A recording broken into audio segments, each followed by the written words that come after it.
And honestly, every single mistake I've made has only made me a better musician, a better businessman, and made me more just stubbornly like passionate about succeeding no matter what. We're all about turning a crappy situation into something positive. $250,000 of credit card debt. I still remember the day when no one turned up. Throw it in the garbage and start from scratch. I could give myself a chance, so I started something. I mean, I think that counts as from poop to gold. Hi guys, welcome back to From Poop to Gold. I'm Daniel Harmon, Chief Creative Officer at Harmon Brothers. My guest today is Peter Hollens. Hello. Welcome, Peter. It's nice to be here. Peter and I go back a little ways. First off, I love his music. He is an acapella vocalist, has a YouTube channel with 2 million subscribers, has a Facebook page with over 1 million followers, as well as another Facebook page, Legendary Vocals, with over 3 million followers, crossing over 1 billion views. Peter has done over 200 singles, right? Yes, sir. Which is amazing. I'm not going to say albums because Peter always says the album is dead, which he's right. The album is dead. When Peter says something, you listen when it comes to music and the way the wind is blowing in the industry. And just as some of our background of what we go back to, the nativity video that we did with the piano guys and with David Archuleta clear back in, gosh, was it 2014? Yeah, or 13. Yeah, it was a long time ago, but Yeah.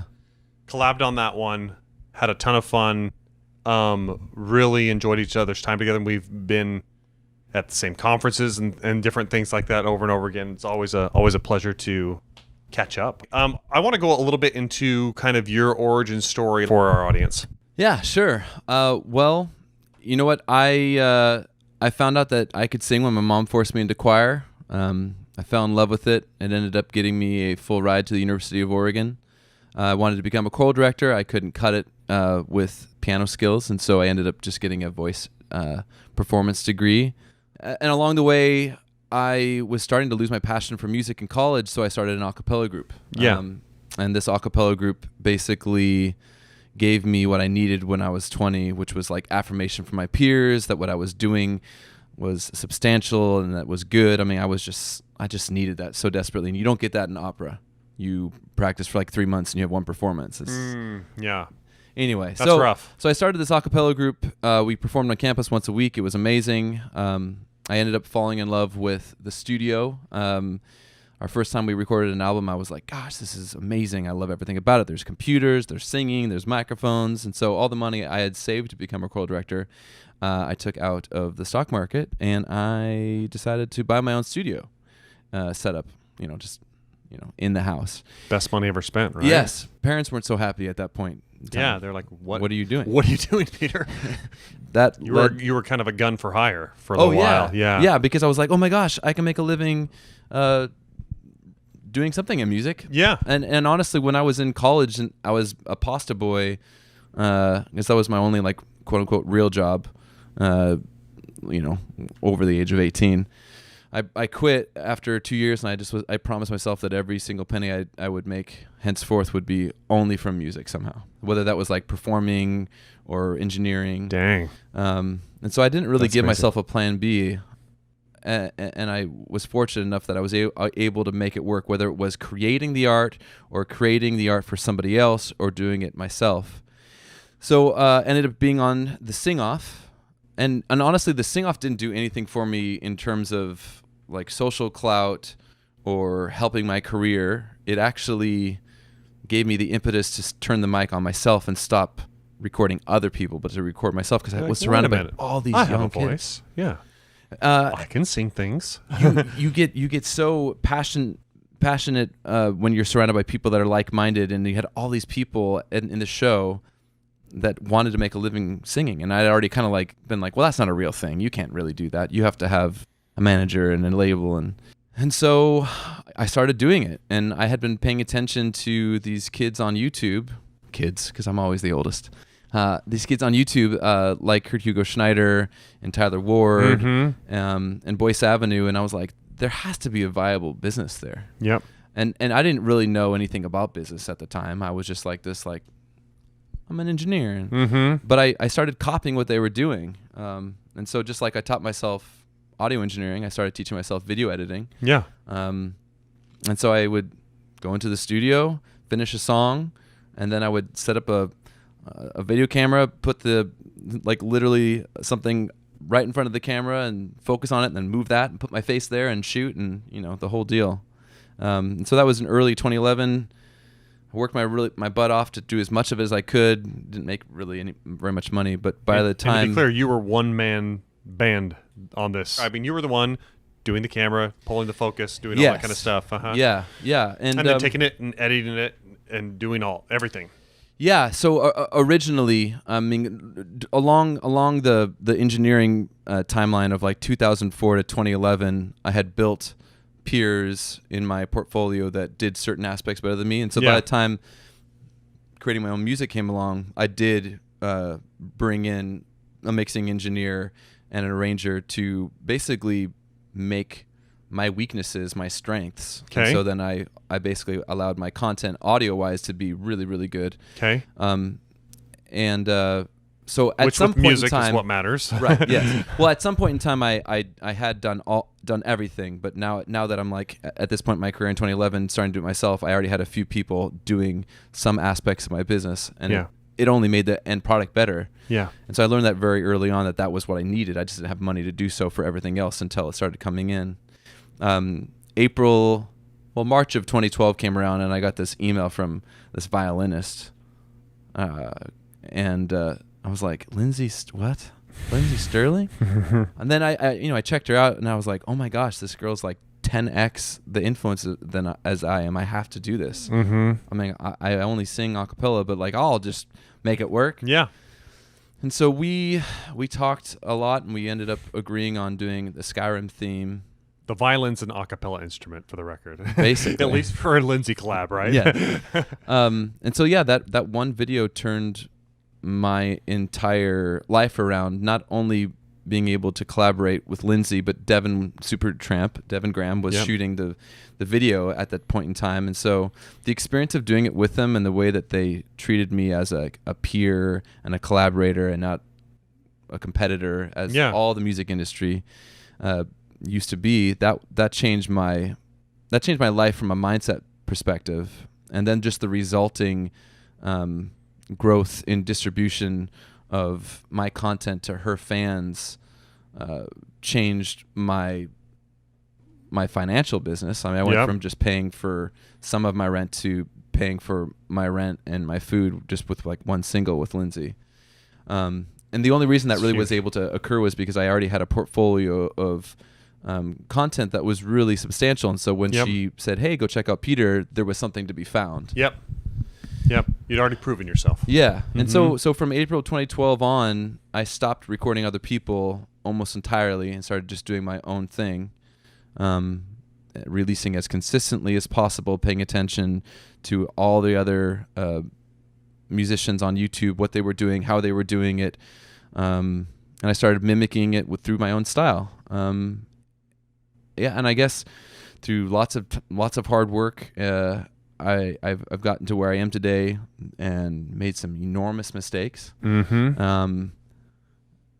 But honestly, every single mistake I've made has only made me a better musician, a better businessman, and made me more just stubbornly passionate about succeeding no matter what. Yeah, it's awesome. Let's talk about what's one of the biggest mistakes that you've run into that you were able to learn from. Yeah. My biggest mistake ever in my entire life has everything to do with my business career, and that was when I agreed to sign a deal with a major label. I was so passionate about being an independent artist, so 100% focused, and just I believed in it so much. It had worked for me. I grew this business. It was growing substantially. Everything you could see was great. I was in this situation where I had a wife that was 8 months pregnant, and a contract that I was able to really dictate terms on. Yeah. So much so that all of my peers and other CEOs that I was advising companies of at the time that I got check out the contract, they're like, well, I've never heard of anything like this before. You know, you maybe you should do this. Mm-hmm. And so even though my heart and everything on the listen to your inner voice was telling me not to do it. Oh, wow. My head. So your gut was just like, nope, nope, nope, nope. Yeah. And then you were like, there's another part of you that wanted to make it work.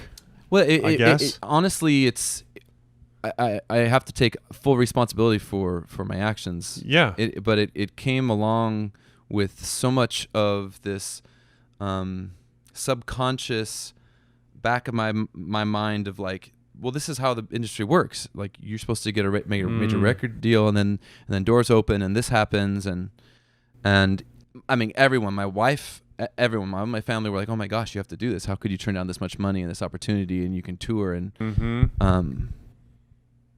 so I took it. And even though, honestly, like if I could put you in the room when I was signing the deal, and I like filmed myself doing it because I was like, oh, I should do this. Like, I feel like you could like just sense how torn I was. I like hurt doing it, but I did it. Wow. So funny when you look back at things in life, and if you're like, God, if you would just trust yourself, because that's the only thing I've ever done my entire life. I've always listened to my gut. Yeah. But in hindsight, you weren't at that No, moment. I listened to like, oh, look at all these zeros, and like, Yeah. like all these people are saying this is the right thing. So anyway, literally, I'd say about 8 or 9 days later, I got the vice president and the president on the phone of the label, and I was like, I promise you, this is the wrong thing. I guarantee you, you're gonna hate me. This is the wrong thing. I'll give you back all the money and more. I promise you, this is the wrong thing. Like, oh, this always happens. It's all gonna work out. I promise you. Blah blah blah. Anyway, so it was as bad as I thought it was. It did incredibly slow me down, handcuff me.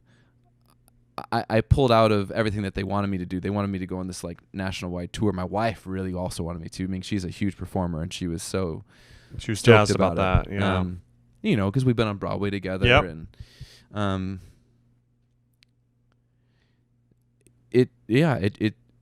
it messed everything up. And so not only becoming a father for the first time and like having that interject into my personal life, which is so amazing but so stressful with the sleep, having somebody tell me who I should never be told what to do because I just fight against it, having being told what to do for the first time, doing my thing, the thing that I love, the thing that motivates me to wake up every morning, it destroyed me. Like I think it took years out of my life from a stress perspective.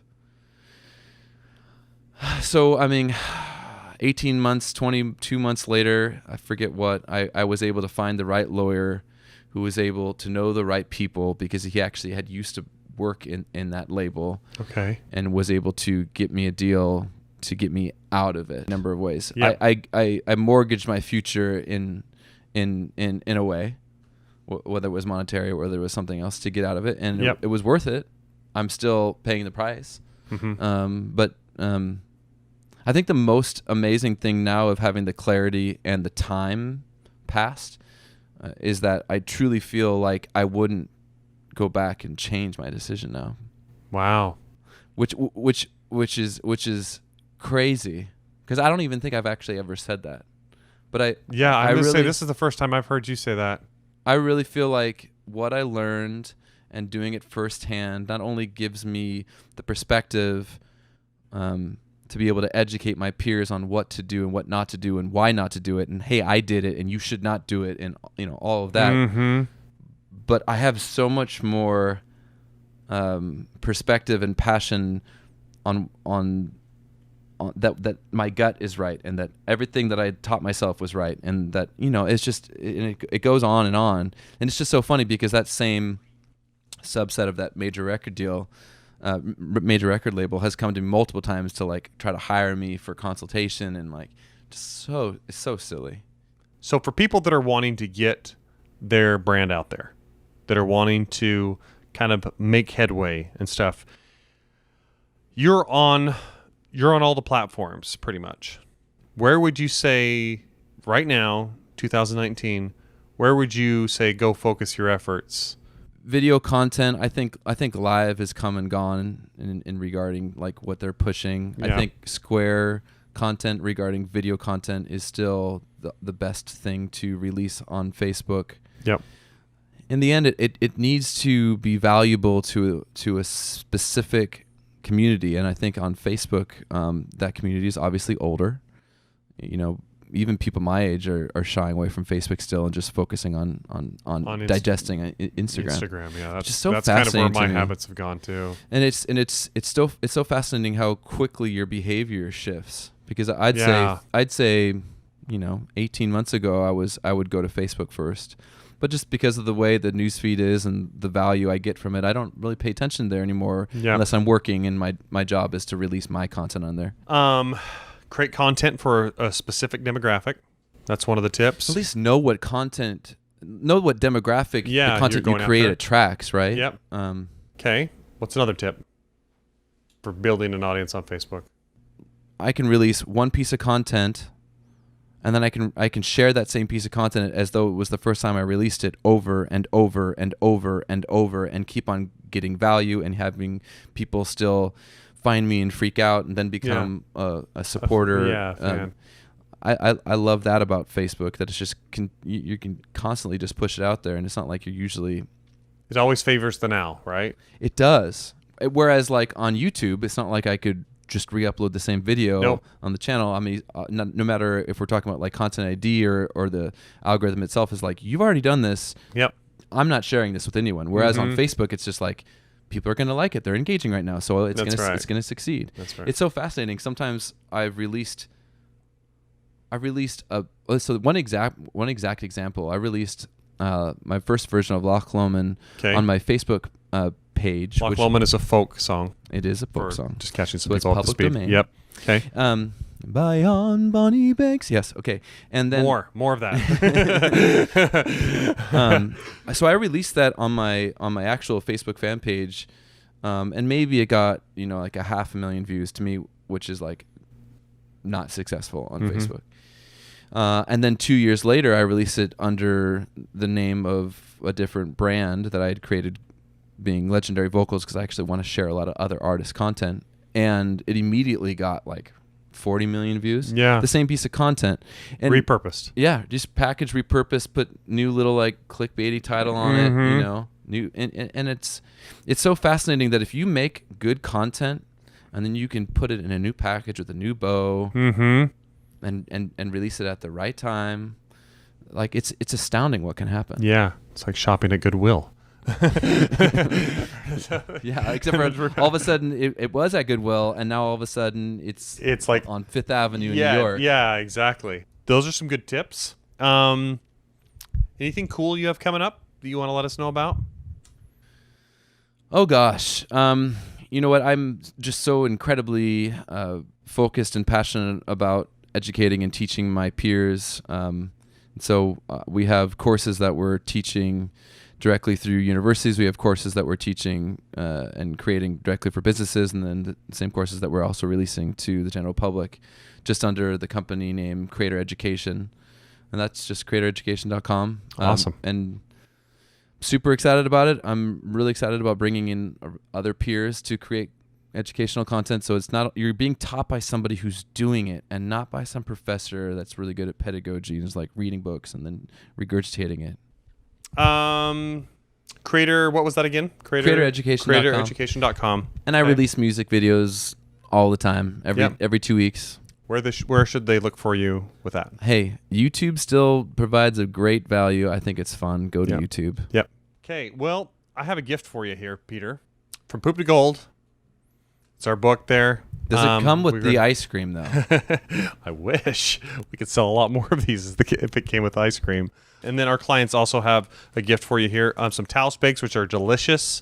And then there's these energy bars, some Unicorn Gold from Squatty Potty. Yes, which is a great thank you so much. Yeah, toilet spray. And then there's also some Keto Chow in there if you're into keto at all. But have at that. Thank you. Thank you so much for coming on and for sharing your wisdom. Oh, my pleasure. Your passion.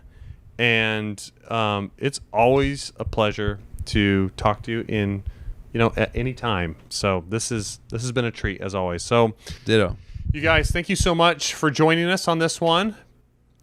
Be sure to check out Peter and make sure you subscribe, like, follow, share, all that good stuff. And we'll see you on the next one.